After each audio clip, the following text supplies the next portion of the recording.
அம்புயத்தோன் அயோத்தி மன்னர் கழித்த கோவில் தோலாத தனி வீரன் தொழுத கோவில் துணையான வீடனர்க்கு துணையாம் கோவில்.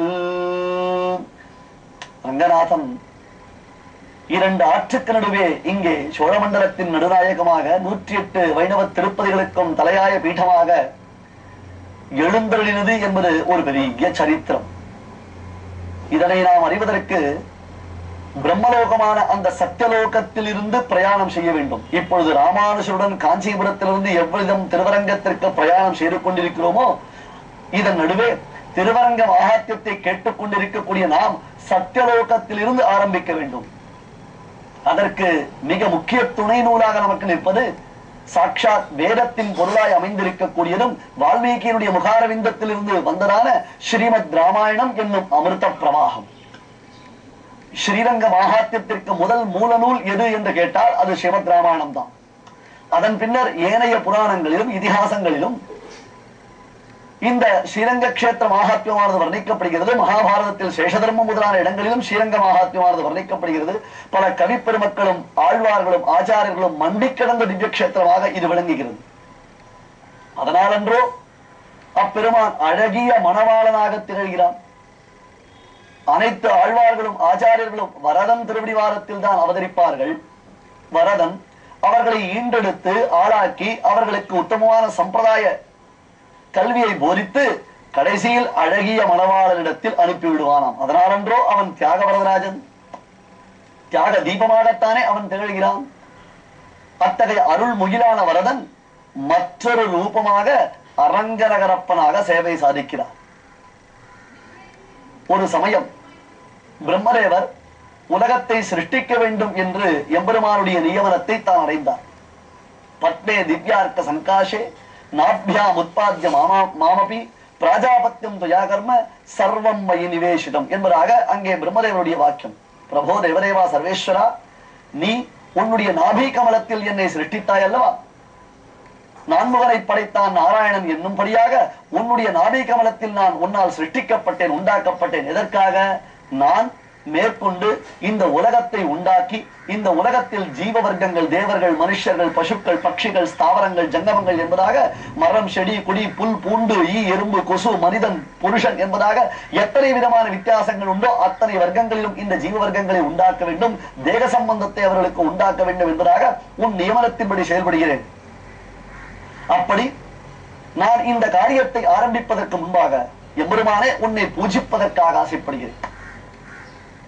தேவன் எம்பெருமானுக்கல்லால் பூவும் பூசணியும் தகுவோ என்னும்படியாக உன்னை நான் பூஜிக்க வேண்டும். அதற்கு உந்தன் திவ்ய மங்கள விக்கிரகம் ஒன்று அடியருக்கு தந்துள்ள வேண்டும் என்று பகவானிடத்தில் பிரார்த்தித்தார். தற்காலத்தில் நாம் மிகவும் விரும்புவர் ஒருவரை பார்த்தோம் என்றால் உடனே நாம் என்ன சொல்லுகிறோம், என்ன செய்கிறோம் என்றால் அவருடைய ஒரு போட்டோவை அவருடைய கையெழுத்துடன் வாங்கி கொண்டு நாம் அதை நினைவு சின்னமாக வைத்து போற்றி வருகிறோம் அல்லவா? ஆனால் பிரம்மதேவர் இதே காரியத்தை தான் எம்பெருமான் திறத்தில் செய்தார். எம்பெருமானை ஆராதிப்பதற்காக அவனிடத்தில் ஒரு திவ்யமங்கல விக்கிரகத்தை பிரார்த்தித்தார்.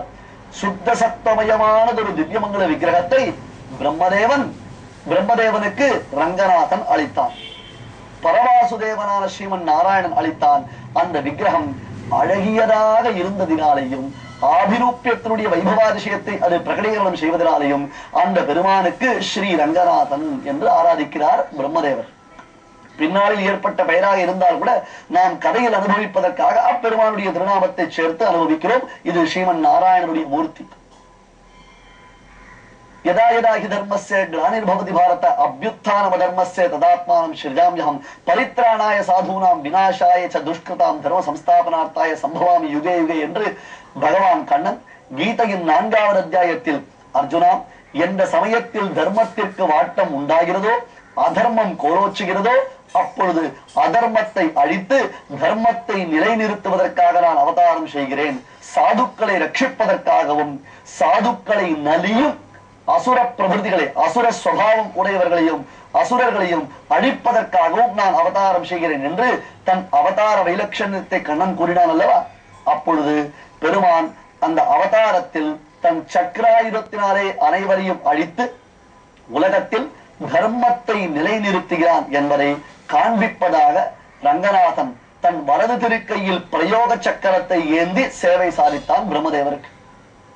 இப்பொழுதும் ரங்கநாதனுடைய திவ்ய திருமேனியை நாம் சேவிக்கும் பொழுது அவருடைய திருமேனியில் புஷ்பங்கள் சாற்றப்படாமல் சுயம் திருமேனியாக அந்த திருமேனியை சேவிக்கும் பொழுது ஏனைய எம்பெருமான்களுக்கும் ரங்கநாதனுடைய திருக்கையில் விளங்கக்கூடிய சக்கராயுதத்திற்கும் உரியதான வித்தியாசத்தை நாம் சேவிக்கலாம்.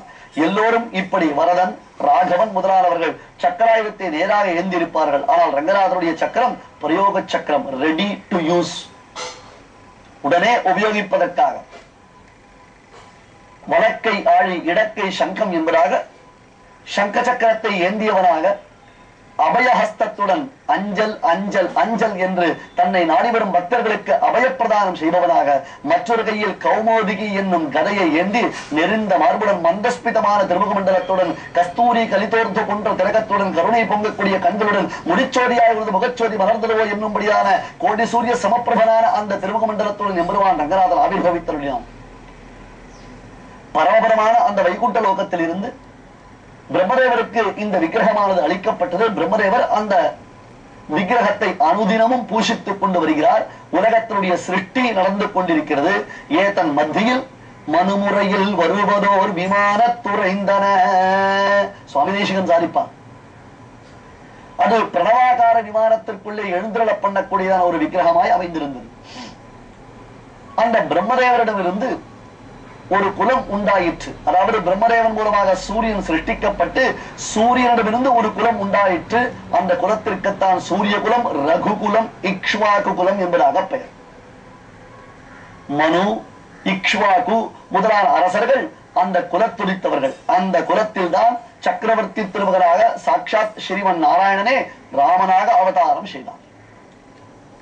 ஒரு கால விசேஷத்தில் இப்பெருமானை ஆராதித்து வரும்படியாக சூரிய குலத்தில் உதித்த மன்னர்களுக்கு பிரம்மதேவன் நியமனம் அளிக்க அவர்கள் தினந்தோறும் அயோத்தியில் இருந்து சூரிய மண்டலத்திற்கு சென்று இப்பெருமானை ஆராதித்து வந்தார்களாம். அந்த காலகட்டத்தில் எப்பேற்பட்ட தபசித்தி என்பதை நாம் பார்க்கலாம். பிரம்மதேவர் மூலமாக சூரியனிடத்தில் வந்த இப்பெருமானுடைய விக்கிரகம் சூரிய வம்சத்து மன்னர்களினாலே ஆராதிக்கப்பட்டு வந்தது. அப்பொழுது இக்ஷ்வாகு என்னும் மன்னன் சொன்னான், சுவாமின் தினந்தோறும் பூமியிலிருந்து இங்கே வந்து ஆராதித்து செல்வது சற்று கடினமாக இருக்கிறது. தாங்கள் அனுகிரகம் செய்தால் இப்பெருமானை நான் எழுந்தருள பண்ணி கொண்டு செல்கிறேன் என்று சொல்ல சூரிய தேவன் மூலமாக பிரம்மதேவரிடத்தில் இந்த செய்தி தெரிவிக்கப்பட்டு பிரம்மாவும் அகமகிழ்ந்து இக்ஷ்வாகு குலதனமாக தன் ஆராதனை மூர்த்தியான நாராயண விக்கிரகத்தை இக்ஷ்வாகுவினிடத்தில் அளித்தார். அம்புயத்தோன் அயோத்தி மன்னருக்கு அளித்த கோவில், ஆறாத அருளமுதம் பொறிந்த கோவிலான பெருமாள் பிரணவாகார விமானத்திற்குள்ளே, ஓம்காரம் எனப்படக்கூடிய அந்த பிரணவாகார விமானத்திற்குள்ளே அம்புயத்தோன் அயோத்தி மன்னருக்கு அளித்த கோவில். அம்புயத்தோன் தாமரையில் பிறந்தவனான பிரம்மதேவன் அயோத்தி மன்னருக்கு, இக்ஷ்வாகுவிற்கு இவர்கள் குலப்பெருமாளாக தினந்தோறும் ஆராதிக்கக்கூடிய பெருமாளாக நாராயணமூர்த்தியை அனுகிரகம் செய்தார். அது முதற்கொண்டு அயோத்தியில் அத்தியாச்சரியமான ஒரு மண்டப பிராகார கோபுரங்களுடன் ஒரு நகரத்தை நிர்மாணம் செய்து அதற்குள்ளே பிரணவாகார விமானத்திற்குள்ளே இப்பெருமானை எழுந்தருள பண்ணி கொண்டு வந்து பரம்பரை பரம்பரையாக இக்ஷ்வாகு வம்ச மன்னர்கள் ஆராதித்துக் கொண்டு வருகிறார்கள். அந்த வம்சத்தில் தான் ரகு என்னும் மகாராஜன், ரகுவிற்கு அஜன் என்பவன் பிள்ளையாக பிறந்தான். அஜனுக்கு தசரத சக்கரவர்த்தி, தசரத மாமன்னன் பிள்ளையாக பிறந்தார். அந்த தசரத மாமன்னன் செய்த தவத்தின் பயனாக பாயச விபாகத்தினாலே அஸ்வமேத யாகம், புத்திரகாமேஷ்டி யாகம் என்னும் இருபெரும் யாகங்களை செய்து யாகத்தின் பயனாக தன் 3 மனைவியருக்கும் தசரத மாமன்னன் பாயசத்தை பங்கிட்டுக் கொடுக்க விஷ்ணுவினுடைய சாட்சாத் அம்சபூதர்களான ராமன், பரதன், லக்ஷ்மணன், சத்ருக்னன் என்னும் 4 பிள்ளைகள் தசரதனுக்கு பிறந்தார்கள். இப்படியாக அந்த பிள்ளைகள் நாளொரு மேனியும் பொழுதொரு வண்ணமுமாக வளர்ந்து கொண்டு வரும் பொழுது அவர்களுக்கு உரிய வயது வந்தது. தசரத மாமன்னன் தன் பிள்ளைகளுக்கு திருமணம் செய்ய வேண்டுமே என்று யோசித்துக் கொண்டிருக்கக்கூடிய அதே காலகட்டத்தில் விஸ்வாமித்திர மகரிஷி வந்தார். தான் செய்யக்கூடிய யாகத்திற்கு ராமனை அழைத்துச் செல்ல வேண்டும் என்று வசிட்டரை துணைக்கழைத்துக் கொண்டு ராமனை பெற்று தான் சென்றார். மிதிலை செல்வியான ஜனக மகாராஜன் பெண்ணான சீதாதேவிக்கும் ராமனுக்கும் மனம் முடித்து வைத்தார். அதுபோன்றே பரதன், லக்ஷ்மணன், சத்ருகுலன் முதலானவர்களுக்கும் விசேஷமாக திருமணங்கள் நடைபெற்றன. 4 பிள்ளைகளும் 4 மனைவியருடன் குடிவரர்களாக அயோத்தி நகரத்தில் ரொம்ப கோலாகலமாக, சௌக்கியமாக, சந்தோஷாதிசயமாக தங்களுடையதான இல்லற வாழ்க்கையை இனிதே நடத்தி வருகிறார்கள். இதன் நடுவில் ஒரு நாள் தசரத மாமன்னன் தன்னை உணர்ந்தான். தனக்கு வயதாகிவிட்டது.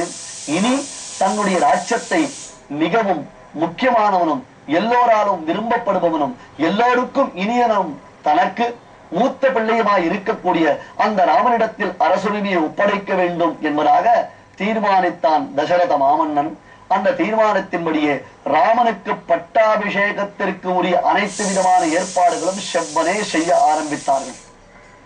அந்த ஊரில் ஒரு வழக்கம் என்ன தெரியுமா?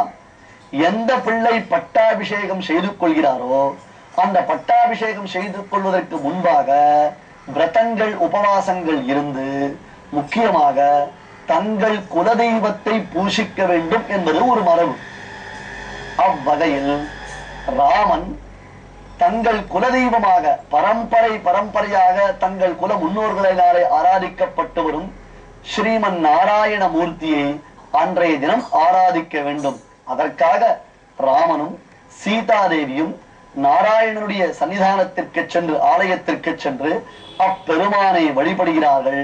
அப்படி அவர்கள் வழிபடுவதை வால்மீகி தன்னுடைய ஸ்லோகத்தினால் வர்ணிக்கிறார்.